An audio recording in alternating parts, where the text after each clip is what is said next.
वृत्तासुर ने बड़ा सुंदर एक, वृत्तासुर का सबसे बढ़िया जो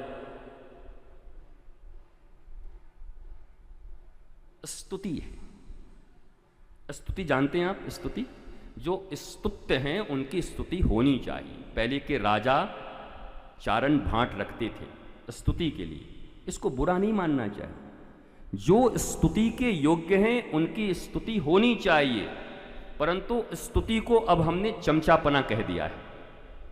भगवान की भी स्तुति होती है, श्रेष्ठ पुरुषों की भी स्तुति होती है और होनी चाहिए। अगर श्रेष्ठ जनों की स्तुति नहीं होगी तो समाज में श्रेष्ठत्व को प्राप्त करने के लिए किसके भीतर प्रेरणा आएगा? ये तो प्रेरणा का काम करता है, आप जिसको चमचागिरी कहते हैं। मेरी निगाह में स्तुति जरूरी है, नहीं तो भगवान को स्तुति की जरूरत क्या है? आप तकाम पूर्ण काम, न काहू से लेना न काहू को देना। लेकिन श्रेष्ठ वरेण्य लोगों की स्तुति समाज में होगी तो जो नीचे हैं, जिनके दिल दिमाग अभी डिस्ट्रक्शन में लगे हुए हैं, वो लोग भी सृजनात्मक शक्ति को लेकर सामने आएंगे कि भैया देखो, समाज में स्तुति तो सृजन शक्ति वाले लोगों की होती है। लेकिन अगर स्तुति आपने दुर्जनों की प्रारंभ कर दी है तो फिर समाज के सारे लोग स्तुति पाने के लिए दुर्जनता की तरफ ही बढ़ना चाहेंगे। ये it's totally depend upon us. ये जो समाज है ना, हमारे ऊपर पूरा निर्भर है। अब कोई पढ़े हैं, लिखे हैं, ईमानदार हैं, जीवन के क्षेत्र में बड़े बड़े कार्य कर रहे हैं, और आपने 3, 5, 13 इधर हाथ मार के बढ़िया जमला बना लिया है और आपकी जय जयकार हो रही है। और जिन्होंने अपने निष्ठा से, दृढ़ता से, पवित्रता से जीवन को जिया है, इस समाज में अगर उनका कोई वैल्यू नहीं, उनकी स्तुति नहीं, कौन बनना चाहेगा? आपके बच्चे बनना चाहेंगे? वैसे कोई करना चाहेगा? भारत देश की स्थिति तो ये हो गई है कि माता पिता ही पूछते हैं अपनी बेटी का विवाह करने से पहले, दामाद से धीरे से बगल में बुला के पूछते हैं कौन से डिपार्टमेंट में है? बोला पीएचडी में। अच्छा, तो कितना मिलता है? इतना।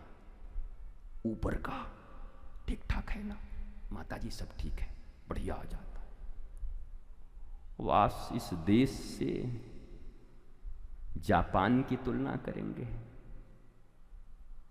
करेंगे तुलना आपको बुरा लग सकता है, लेकिन जिस देश में अपनी बेटी का विवाह करने से पहले माता पिता अपने दामाद से ये पूछते हों ऊपर का क्या है, ये ऊपर क्या होता है, क्या होता है ये ऊपर? और इनसे कभी कह दो कि मंच पर बैठ करके जरा भारत के विषय में बोलिए, तो भारत माता की जय और करके शुरू करेंगे। मेरे देश के नौजवानों, ईमानदारी में ही पूरी भारत की प्रगति होगी, हमें दृढ़ निष्ठा के साथ। और आपकी निष्ठा तो ऊपर की है, आपकी निष्ठा कहां की है? व्यक्तिगत जीवन में आचरण नहीं है। मरम न जाने धर्म बखाने, मेरे गुरुदेव ने कह दिया, मरम न जाने धर्म बखाने। मर्म जानते नहीं, मर्म को अपनाते नहीं और धर्म का व्याख्यान देने चले।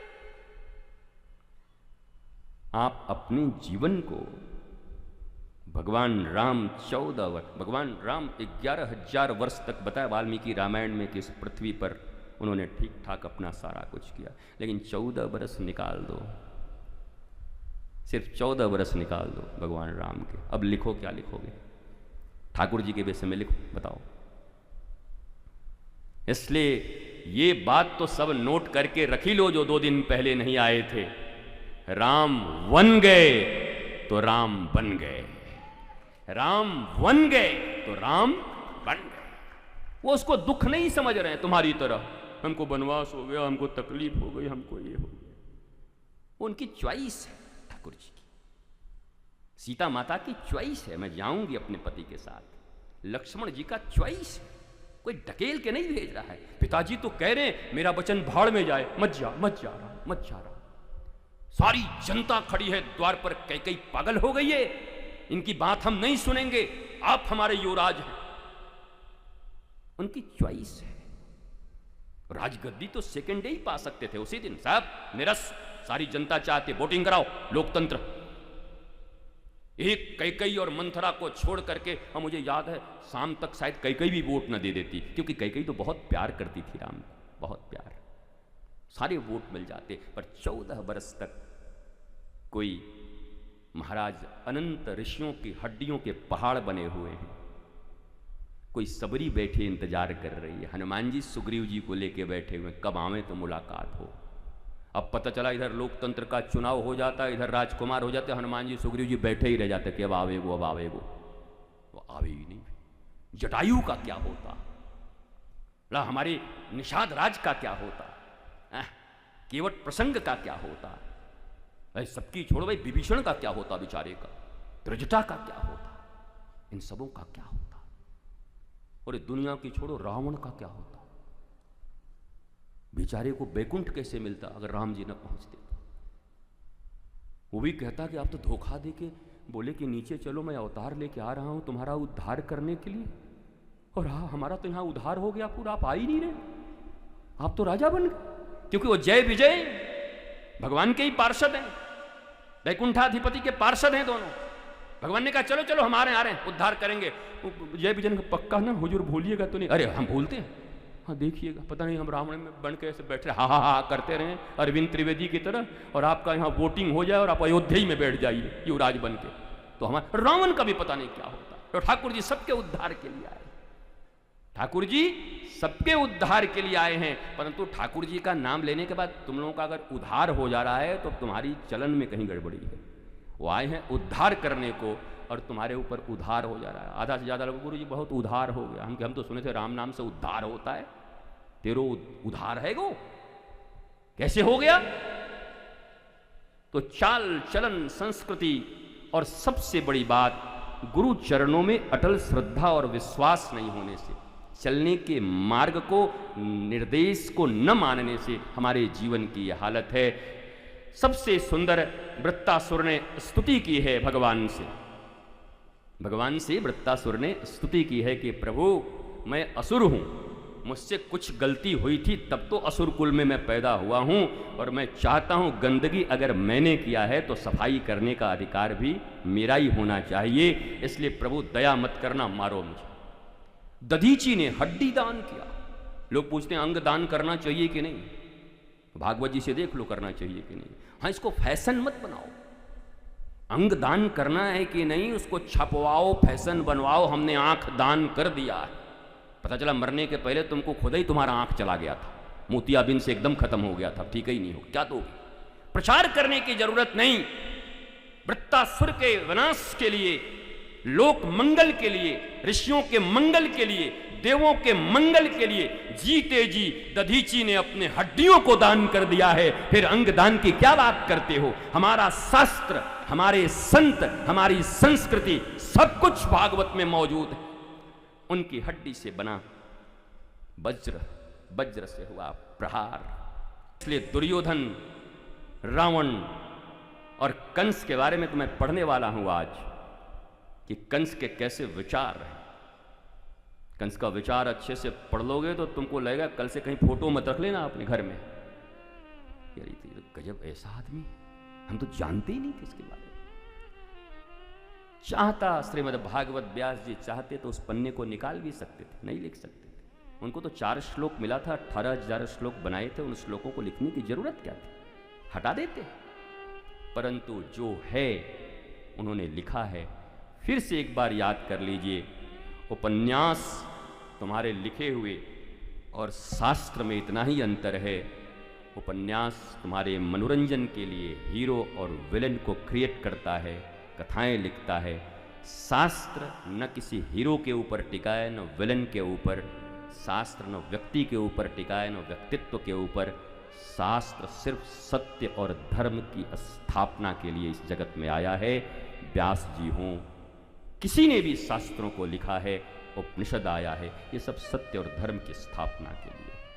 इसलिए हम कभी कभी फंस जाते हैं, हम लोग, भाई आपके शास्त्र में लिखा है, भाई आपके शास्त्र में लिखा है, भाई आपके शास्त्र में लिखा है। अब हम जानते हैं नहीं तो माथा खुजाने लगते हैं, ऐसे ऐसे करके क्या करें, क्या करें, ऐसे तो लिखा है। कितने ढोल गंवार, कितना विवाद है इस पर।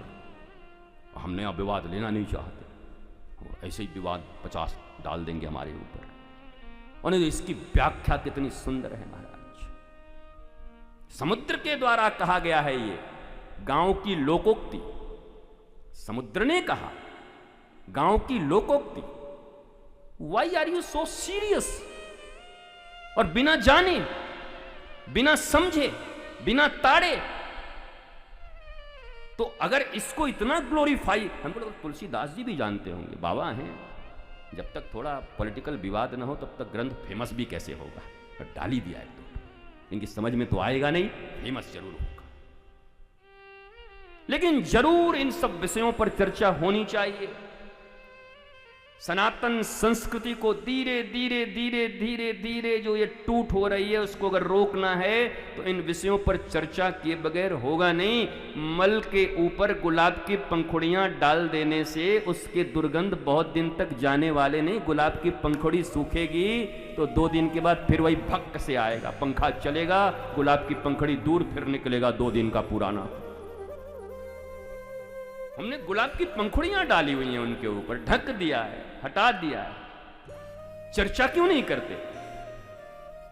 क्यों नहीं बैठकर उसके मूल अर्थ को निकालते जीवन में?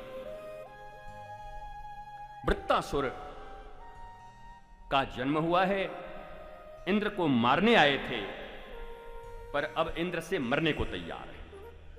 इंद्र इनको मारेंगे।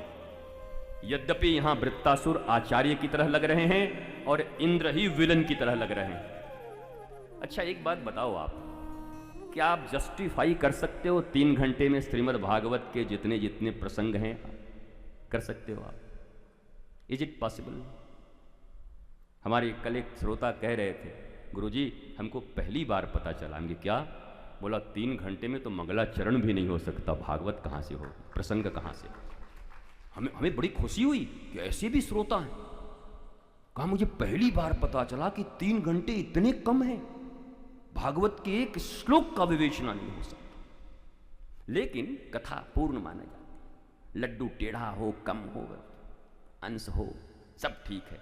न से तो हाँ अच्छा है, धीरे धीरे प्रवृत्ति बढ़ेगी। पहले भागवत सुबह होती थी, फिर दोपहर में थोड़ा विश्राम, फिर शाम को होता था, पर ऐसे जाके भागवत होता था। अब धीरे धीरे धीरे आदमी को मरने का फुर्सत नहीं है, और 2020 की तरह होता जा रहा है। कुछ दिन के बाद ऐसा ना निकाल दे कहीं लिख करके कि भैया ये तो 20 मिनट में भी हो सकता है, आइए 2020 भागवत। बताओ महाराज, कुछ भी कर देंगे, ये तो संभव नहीं है।